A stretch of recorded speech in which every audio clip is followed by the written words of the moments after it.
Asuna zonyoru kwa kavanda ari kuti ndemnesa matombo achisapai tisabudida atikana mawirirana kana mawirirana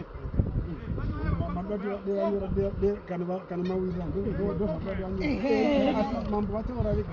aiwa zvakanyorwa apo nezvatidarenga taura pasi towirirana munoda kuisa hondere munosame vanhu mambo munoda kuisa hondere kuti munoti mimwe munoisa chete isi chete kwete musaise pakazofiwa zvakatanga kufiwa poitwa sei aiwa pane judgment yatuti vaverenga